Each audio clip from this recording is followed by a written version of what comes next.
tenemos nuestro último congresista, el Quito Juliano, doctor en Teoría del Arte y la Arquitectura de la Universidad Nacional de Colombia, sociólogo de la Universidad Nacional de Colombia, magíster en Comunicación de la Pontificia Universidad Javeriana, especialista en diseño urbano de la Universidad Jorge Tadeo Lozano.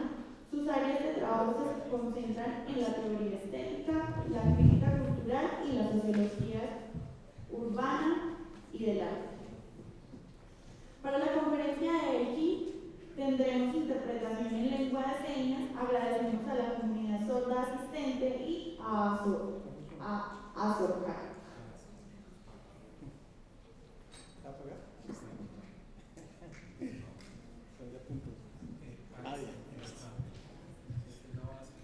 Listo. Buenas tardes.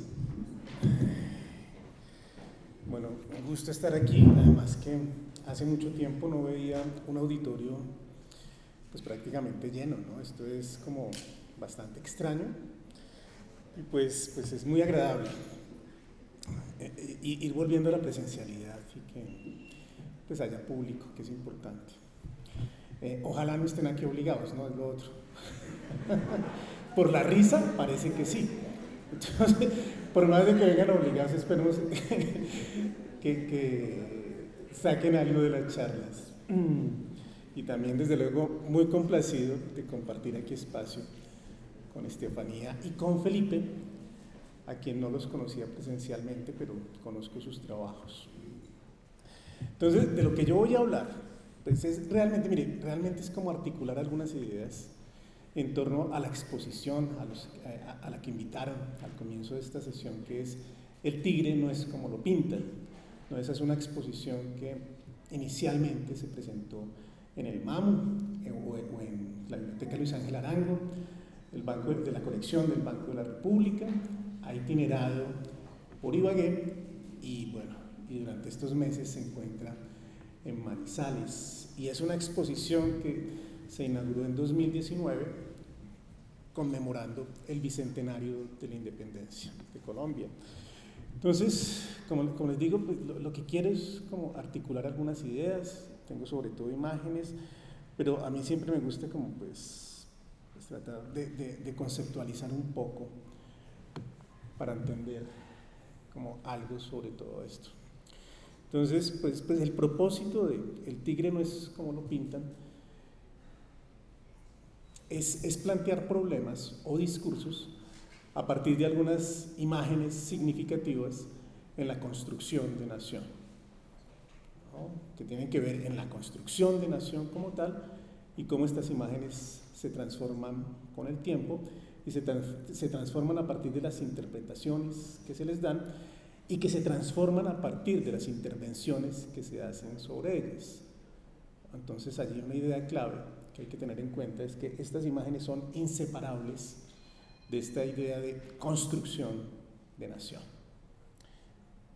Cuando las naciones están naciendo, por ejemplo, en las luchas independentistas en Latinoamérica, algo clave o algo que es inseparable del nacimiento de estas naciones jóvenes es que nacen también los museos de ciencias naturales, museos nacionales, museos históricos, ¿no? Y el nacimiento de los museos en torno al nacimiento de esas naciones, desde luego, no es azaroso, porque los museos lo que se dedican es a coleccionar objetos, a coleccionar imágenes, también a conservarlas, pero no solo se coleccionan y se conservan, sino que también se construyen discursos con esas imágenes y con esos objetos. ¿Qué quiere decir eso? Y lo que quiere decir eso es que ningún objeto es neutral, ninguna imagen es neutral, ninguna palabra es neutral, y eso cada vez lo sabemos más, ¿cierto? Somos conscientes de eso. Que las palabras no son neutrales, ni las imágenes ni los objetos, quiere decir que las imágenes, los objetos, las palabras, están cargadas de ideologías y de creencias, ¿no? Eso creo que es muy importante tenerlo en cuenta. Pues ya lo sabemos, pero aunque lo sabemos siempre, tal vez tenemos que recordarlo, ¿no? Que las imágenes movilizan cosas, ¿no? O las imágenes incorporan cosas, ¿no? Entonces, cuando vemos una imagen en un museo, cuando vemos una imagen aviso publicitario, pues lo que debemos tener en cuenta es que esas imágenes están cargadas de algo, ¿no? ¿De qué están cargadas? De concepciones de mundo. ¿De qué están cargadas? De concepciones raciales, de género, etcétera, etcétera, etcétera. Entonces, pues ustedes que son profesionales de la imagen o de cuestiones afines, pues sabemos que no podemos ser ingenuos con respecto a una imagen o la colocación de un objeto en un espacio cerrado como un museo o un espacio abierto como el espacio público, el caso de los monumentos. Es decir, creo que ustedes no son ingenuos con respecto a eso. Que hay algo que vale la pena comprender con la imagen, con el objeto o con la colocación del objeto. Entonces, ¿qué función tienen, por ejemplo, esos nacientes museos de ciencias naturales, históricos, nacionales, ¿no? Plantearse las siguientes preguntas y pensar sobre ellas, ¿no? ¿Qué es lo que debe ser recordado? ¿Qué se debe conmemorar? ¿Y qué imágenes y objetos deben conservarse? Esa es como una de las cuestiones implícitas en lo que hoy en día llamaríamos la misión de un museo.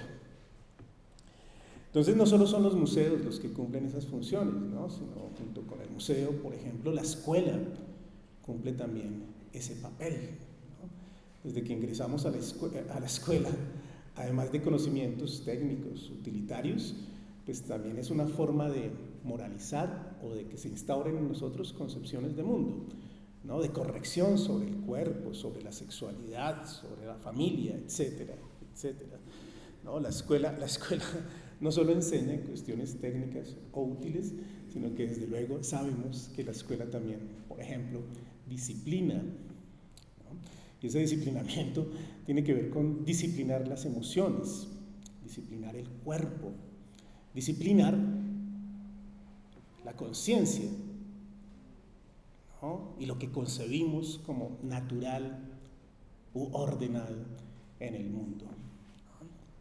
De modo que en la escuela, para poner solo un caso,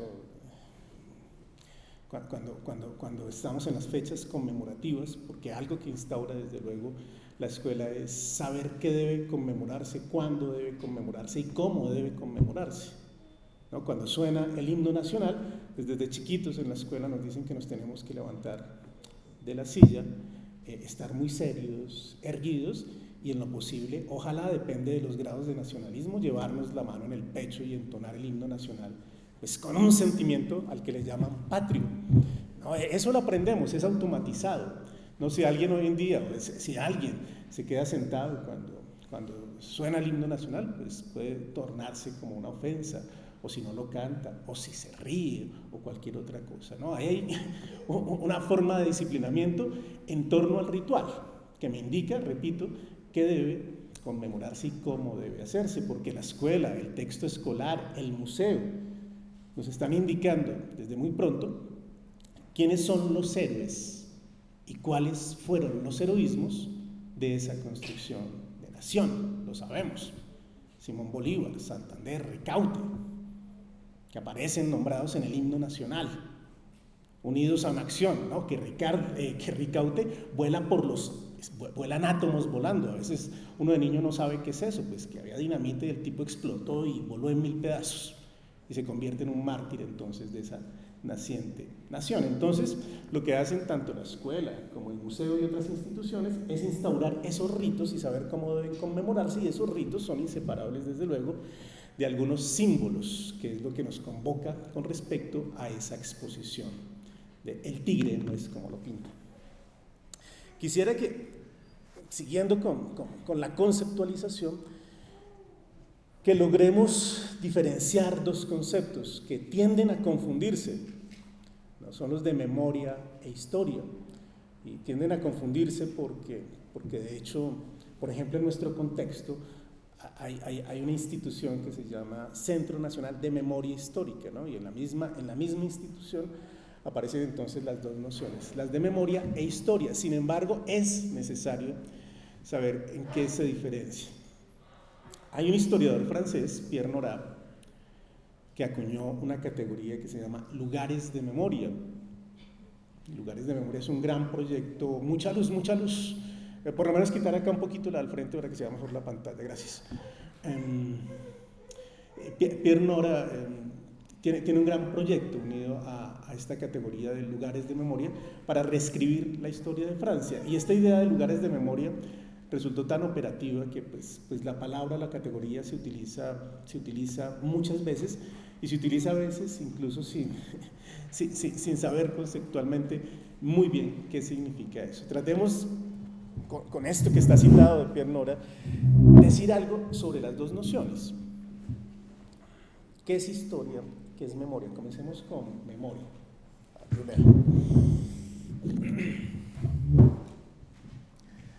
Dice, memoria es el recuerdo de un pasado vivido o imaginado. Bueno, y eso ya se resulta problemático, ¿no? Si estamos leyendo atentamente, pues ya nos percatamos de que eso es problemático, ¿no? Es el recuerdo de un pasado efectivamente vivido, que se experimentó, pero también puede ser imaginado, inventado, construido. Eso ya es problemático. Siempre es portada por un grupo de seres vivos que experimentaron los hechos o creen haberlo hecho. Eso también es problemático. Experimentaron los hechos efectivamente o creen que los experimentaron, pero no fue así. No puedo dar una gran cantidad de ejemplos con respecto a esto, pero es verídico. La memoria es afectiva, emotiva, abierta a todas las transformaciones, inconsciente de sus sucesivas transformaciones, vulnerable a toda manipulación, susceptible de permanecer latente durante largos periodos y de bruscos despertares. La memoria depende en gran parte de lo mágico y solo acepta las informaciones que le convienen. Es decir, la memoria es complicada. Tanto la memoria individual como la memoria colectiva. Tengamos en cuenta eso, que la memoria es emotiva, mítica, afectiva. Y que cuando nosotros recordamos individualmente, muchas veces recordamos incluso cosas que no experimentamos. Puede que la hayamos soñado, leído en un libro, visto en una película, y por alguna razón la consideramos en algún momento de nuestra existencia como propia. ¿No? La memoria tiene, digamos, esas características. Sin embargo, voy a citar a otro historiador que dice, estamos en el tiempo de la memoria. Estamos hoy, este es el tiempo de la memoria. Nuestra historia, nuestro presente es el de la memoria. Porque tendríamos que agregar otra cosa, que en este contexto histórico en el que nos encontramos, cuando normalmente decimos memoria, decimos al mismo tiempo víctimas. ¿No? Parece que eso es inseparable. Ahora quiere decir después de Auschwitz. ¿No? Y después de Auschwitz, por ejemplo, aparece una gran corriente conmemorativa en los espacios públicos, en los museos de memoria, precisamente. Decir que el tiempo presente es el tiempo de la memoria es al mismo tiempo decir que este es el tiempo de la víctima. No estamos en el tiempo de la víctima. Y por lo tanto la noción de memoria en Colombia pues es fundamental. Porque es a partir de la memoria y de la activación de la memoria que, por ejemplo, tenemos testimonios sobre el conflicto armado reciente. Es decir, tenemos testimonios sobre masacres que no habían sido documentadas. Tenemos memoria sobre casos de desaparición sobre los que no opera, por ejemplo, el sistema jurídico o la justicia. Ese es el caso, y por eso el tema de la memoria, por ejemplo, en Colombia es clave. No quiere decir eso que la memoria sea un valor en sí mismo. Hay un libro que recomiendo mucho si están interesados en estos temas de la memoria, que se llama precisamente Contra la Memoria.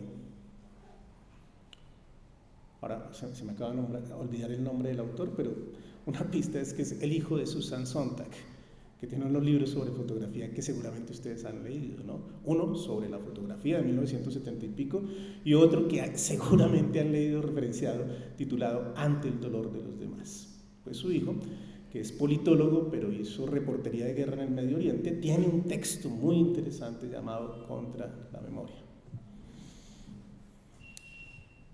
En contextos conflictivos, mire, solo planteo el problema porque no lo podemos debatir, o no hay una mesa para debatirlo, etc. Pero en contextos conflictivos y en procesos de transición, de pronto tiene un valor muy importante olvidar. Porque el recuerdo muchas veces no se desliga de la venganza, punto. Del resentimiento colectivo. Por eso, a propósito, no es raro escuchar que algunas personas piden una amnistía general, pero solo para subrayar algo, el tiempo de la amnistía pasó. Hoy en tribunales internacionales no se admite ningún tipo de amnistía. No, amnistía fue lo que se hizo, por ejemplo, con el M-19. ¿Qué quiere decir amnistía? Amnistía es inseparable de amnesia. ¿Qué quiere decir olvido? Olvidémoslo. Mientras que ustedes saben que hoy en día los procesos de justicia transicional no dicen amnistía, sino recordar. Y que el perpetrador, desde luego, confiese qué es lo que se hizo, porque el problema del olvido es que no tenemos verdad. No sé si vamos al tanto, es decir, si vamos con el discurso, porque decir hoy recordar quiere decir testimoniar, y el testimonio es una cuestión fundamental para la verdad. ¿Vamos o no vamos? El que diga no vamos, alce la mano y se sale del auditorio porque no está presentado. No, yo creo que vamos. Vamos al concepto de historia. Ya sabemos que es memoria, afectiva, mítica, conflictiva, puede experimentarse o no. Mientras que la historia, acá la historia no son sucesos, acontecimientos, sino la historia es una disciplina.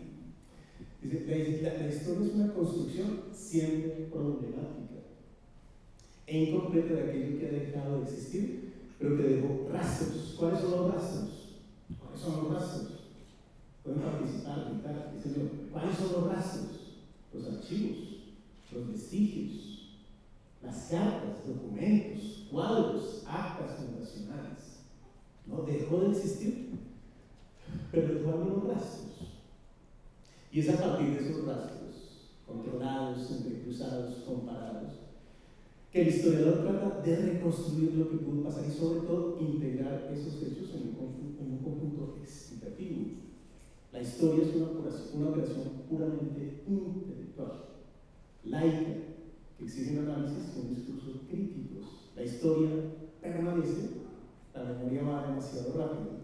La historia reúne, mientras que la memoria divide. ¿Cómo la historia reúne? Pues la historia reúne, por ejemplo, en los relatos de nación, ¿no? Que indica que es una nación, como una unidad, como una totalidad, ¿no? Cuando decimos acá nación, estamos pensando en los momentos de las luchas de la independencia, ¿no? La historia reúne porque nos dice que Bolívar es el libertador, por ejemplo, ahí nos reúne, ¿no? La historia tendría entonces, digamos, ese énfasis universalista, unificador y con una lectura totalizante sobre lo ocurrido en un territorio.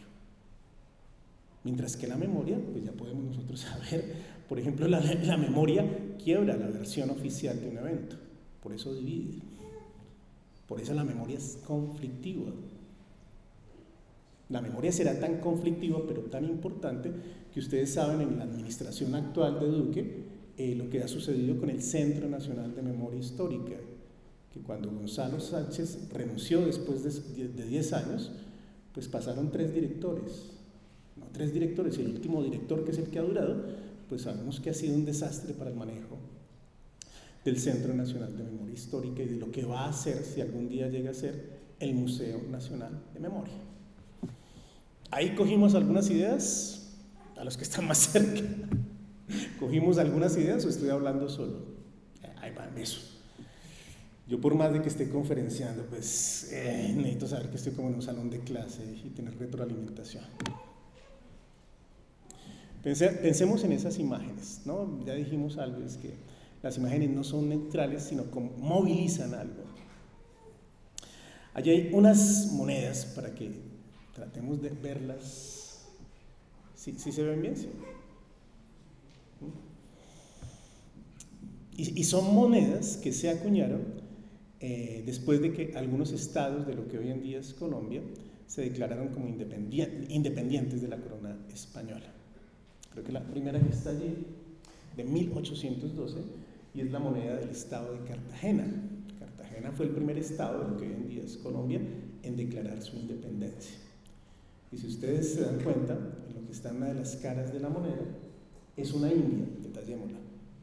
Es una india, y la india ya era una figura que se manejaba para hablar de América, ¿no? Los continentes siempre se identificaron con mujeres, y en el caso de América, esa mujer era una india, una amazonas, ¿no? Y lo que aparece aquí en esa cara, pues también es como unas indicaciones de qué es lo que tiene esa india. Tiene unos penachos, tiene una granada en la mano, que tiene que ver con la nueva granada, no tiene una granada en la mano, tiene unas flechas, y creo que hay un pájaro al lado, pues entonces lo que hay es exuberancia, ¿no? Hay exuberancia, hay también poder, ¿no es cierto?, tener esas flechas, pero algo muy importante de lo que nos debemos percatar es que antes de la lucha de las independencias, ¿qué es lo que aparecía en la cara de las monedas?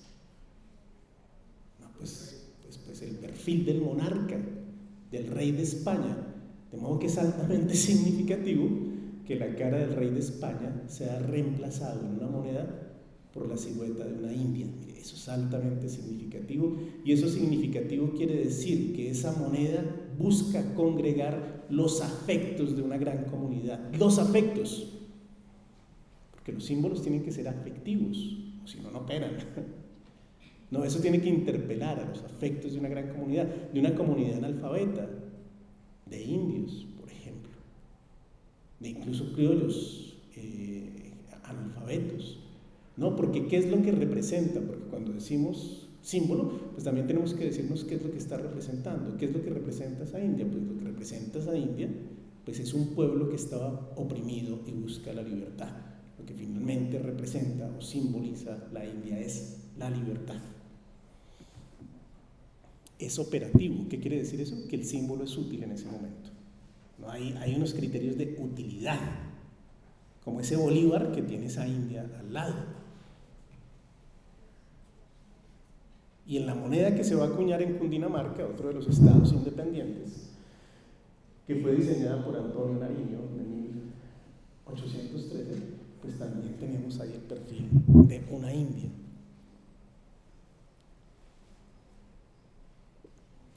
De modo que ahí se empieza a configurar una comunidad que está interpelada en aquello que se representa, por ejemplo, en una moneda. A eso, un teórico inglés llamado Benedict Anderson le llama comunidades imaginadas. Para entender qué es una nación, ¿tan rápido? Para entender qué es una nación, hay algo que se llama comunidades imaginadas, que en un amplio territorio donde las personas no se pueden conocer cara a cara, ¿qué se requiere? Se requiere, por ejemplo, de definir qué es la literatura nacional, qué es el arte nacional, cuál es la riqueza nacional, cuáles son los héroes y cuáles fueron sus heroísmos, etcétera, etcétera, etcétera. Sin embargo, acá demos un giro y no hemos empezado a hablar de la exposición.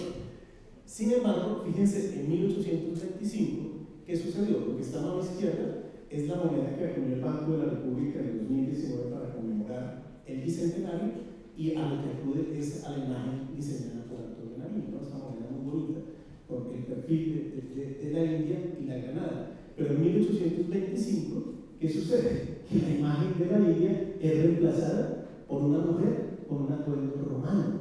No sé si a ustedes no les parece como extraño que la India sea reemplazada por el perfil de una mujer romana.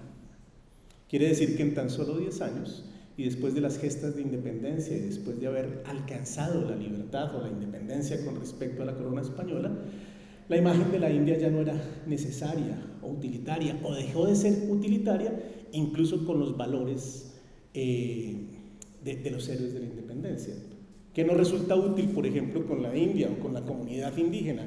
Por ejemplo, un sistema de propiedad colectivo, no, eso no resulta ya operativo, de modo que esta imagen operativa, por lo menos en las monedas, duró poco más de una década. Citemos allí a un investigador que dice que en 1821 la imagen de la India ya había cumplido su misión como símbolo justificador y movilizador de la gesta independentista. En un tiempo en el que el riesgo de la propia vida y la lucha común habían generado un sentimiento colectivo, en ese momento histórico ya no era necesaria la evocación de un pasado propio indiano, sino una imagen que simbolizaba esclavitud o libertad. Pasemos a sus símbolos, que nunca son neutrales. Vamos a ampliar rápidamente para los que ya vieron la exposición o para los que van a ir a ver. Pues allí sobra explicar el escudo nacional, porque pues, damos por sentado que en la escuela ustedes ya lo aprendieron. Pero como eso simboliza una nación ya independiente, y como siempre la imagen está cargada de valores protegidos por la institución de la escuela, el Estado, las leyes, el museo, la familia, realmente tienen bastante poder. Y como tienen bastante poder esta imagen, o aquello que movilizan, pues no es un azar que pues, sean objeto de transformaciones, no de transgredir su significado, no de tergiversar su significado. Y esas tergiversaciones pues, las tenemos con este famoso, que hace parte de la colección del Banco de la República, la caricatura de Alfredo Breñas de 1890, dice el escudo de la regeneración. Pues, ¿qué es lo que se hace?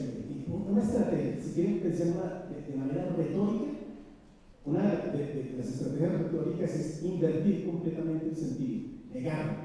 Entonces, rapidito mirando, ¿no? Pues acá hay un cóndor con las alas extendidas, y acá no tenemos un cóndor, sino tenemos un chulo.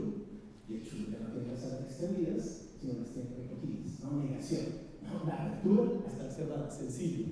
En lugar de libertad y orden, aquí dice, no sé qué dice, esclavitud y desorden seguramente, en lugar de la riqueza y las frutas y todo lo que da la tierra, pues lo que en lugar de la cosecha de vida aparecerá de la muerte, en lugar del gorro frigio que indica libertad, aparece el gorro de un cardenal, en lugar del canal de Panamá, etcétera, etcétera, etcétera. No, mire, es una estrategia retórica de inversión o negación. No, es una manera incluso, digamos, fácil de transgredir, porque neguemos, pues esto está cargado de tanto sentido que la transgresión resulta, digamos, efectiva. Tan efectiva que Greña resultó perseguido y encarcelado, por ejemplo. Este también está en la exposición, de Villa Vargas. No lo voy a detallar, sino más bien invitar a que los vean. Este también está allí, que es muy interesante, de Carlos Correa. Ahora, mire, esto es tan efectivo, pero termina siendo incluso rutinario, que una de las obras más importantes del arte conceptual en Colombia, sino con la que se comienza el arte conceptual en Colombia, ustedes la conocen, es la obra de Bernardo Salcedo titulada Primera Lección de 1963. ¿No? Y ahí, ¿qué es lo que sucede con el escudo? Pues que hay como un ejercicio de supresión. Funciona la negación como en el caso de Greñas, que en lugar de un cóndor está un chulo, etcétera, etcétera. ¿Sí? Pero allí funciona de otra manera. Es como conceptualmente indicar o evaluar qué es lo que dice el escudo y si eso se cumple o no. Pues no hay cóndores, no hay abundancia porque somos pobres, no hay libertad porque se persigue la disidencia, no hay canal porque ya no se parte del territorio, y si no hay escudo no hay patria, ¿no? La primera lección de Bernardo Salcedo. Pero fíjense que por muy sofisticado desde el punto de vista conceptual que parece acá, esto está recurriendo a la misma retórica de estos escudos, la misma retórica, pero con otro lenguaje. Podemos decir, con el lenguaje del arte conceptual. ¿Sí? A mí siempre esta obra me produce como que a veces me gusta y a veces no, me parece como a veces como panfletaria, y la conclusión, que no hay escudo, no hay patria, es como si Bernardo Salcedo, sí, cuando sonara el himno nacional se levantara, se llevara la mano al pecho y cantara el himno con mucha emoción, y de un día para otro dijera, no, pero no hay patria, no hay escudo, etcétera, etcétera, ¿no? Entonces, solo quiere decir que como estrategia de inversión retórica sucede lo mismo que en la caricatura. Y es tan efectivo pues que se sigue haciendo. Esta es una caricatura de 2015 de alguien que firma como Bacteria. No, entonces es una estrategia. Algo está cargado de valor, invirtamos los valores. Podría decir también lo mismo, solo para hacer una anotación, lo que sucede con el arte religioso. ¿No? La imagen de Cristo está tan cargada de sentido que la podemos transgredir y es fácil la transgresión. Sucede en el arte contemporáneo, sucede en South Park, etcétera, etcétera. ¿No? Tiene tanto sentido. A mí cuando un artista transgrede una imagen religiosa, miremos si eso ha sido perezoso o no ha sido perezoso, porque la transgresión es fácil. Repito, está tan cargada de sentido y hay una comunidad que se reconoce en el escudo, en el himno, en la bandera o en Cristo, pues que ofender a una gran cantidad de público es fácil. No es fácil. Por eso yo tengo mucha precaución cuando veo como esos gestos artísticos o acciones artísticas, no evaluar, ¿será que el artista es perezoso? Según creo yo, la mayor parte de las veces sí, hoy en día. Veamos otras cosas. Bueno, esto, Colombia, 1970 y pico. ¿No? El que está expuesto acá es la bandera de Colombia y en la parte de abajo aparece escrito Colombia con las letras de Coca-Cola, ¿no? Es muy interesante todo esto también desde el punto de vista conceptual, ¿no? Porque cuando decimos nación, decimos Colombia, estamos diciendo territorio, pero si usted coloca la palabra Colombia con la tipografía de Coca-Cola, pues la misma idea de territorio resulta ya problemática, ¿no? Que el territorio no está indicado claramente por una frontera, que seguramente lo que opera es un tipo de colonialismo o conquista cultural del mercado, del capitalismo, etcétera, etcétera, etcétera. Pero lo que quiero indicar es, mire, esto está ahí en la sala y tiene que ver con los talleres de mediación. No sé si alguno de los que está acá presente hizo alguno de estos. A mí me parece muy interesante como ejercicios que hacen en torno a la colección o lo que sea, lo que sucede particularmente ese de Hello Kitty. Mire, es muy fácil, es muy chévere, pero quiero decir, es muy fácil, ¿no? Y me gustó bastante, por eso lo coloqué ahí. Pero lo que quiero decir, pues es fácil. A mí eso me resulta muy divertido, es chévere ver, muy divertido lo que aparece en cada cabeza, pero es fácil, es decir, ya se convirtió como una rutina. Ahora si un artista sigue trabajando con eso, miremos si es perezoso, probablemente siempre lo es. Este es muy interesante porque una cosa son los símbolos establecidos, por ejemplo, como el escudo, la bandera, el himno nacional, y lo otro son algunos eventos claves en la Constitución de Nación, como la expedición botánica. Pedro, ¿cuánto me queda? ¿5 minutos? Pero si ya se me está yendo el auditorio, mira, lo estoy aburriendo, chao. ya casi, mira, pero esto fue en bandada. Otra cosa tiene que ver, por ejemplo, con la expedición botánica. No, la expedición botánica también está unida a esa idea de construcción de nación, una gran empresa, una empresa intelectual, una empresa artística, una empresa comercial, que es inseparable de nuestro discurso de nación, que se precia, por ejemplo, por su variedad floral, que tiene, de hecho, una flor nacional, ¿no es cierto?, el lirio de mayo, etcétera, y por lo tanto también se ha convertido como en uno de esos eventos que se pueden utilizar para construir unos discursos. Esta obra de Edwin Monsalve también está allí, me parece muy interesante. Solo ahí resulta claro, ¿no?, cuál es su referencia a la expedición botánica, pero lo que sucede con estos dibujos o estas pinturas es que han sido pintadas con petróleo, ¿no? Y si usted pone eso con petróleo, ¿qué es lo que está haciendo?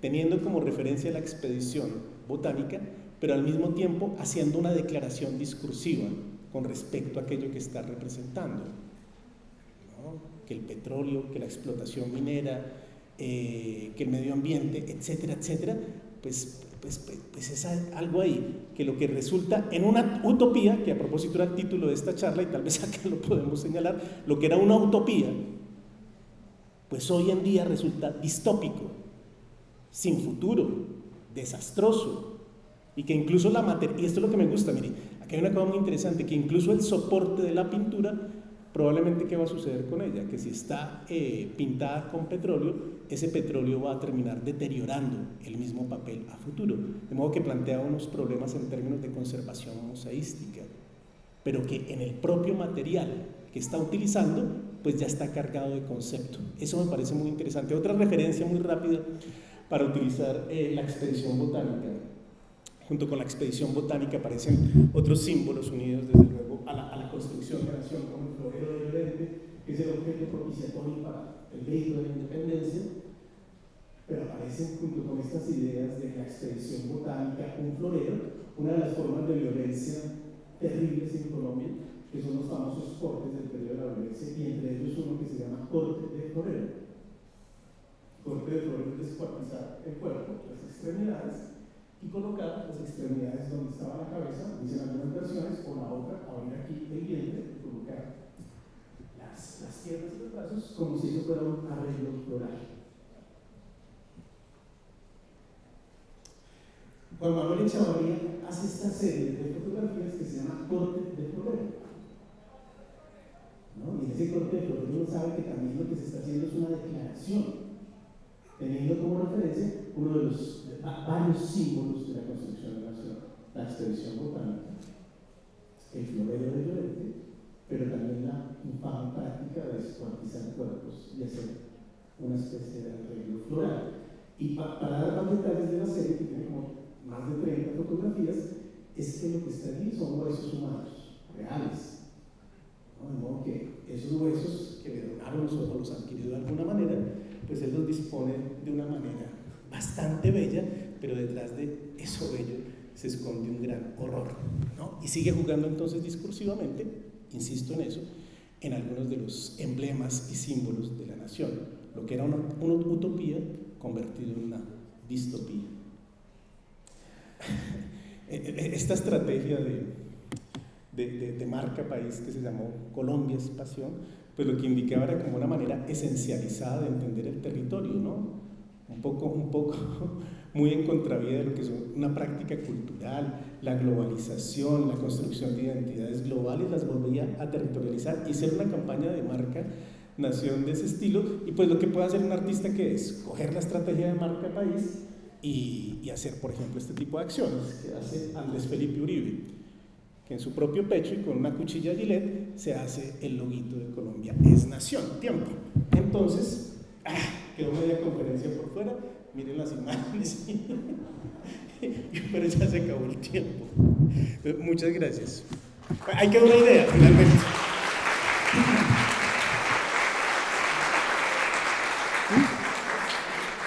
¿Libro? Y se me olvidaba, mire, allí, pues Pedro, por favor, se puede hacer como cuando era el precio es correcto, exhibir la mercancía de manera sexy.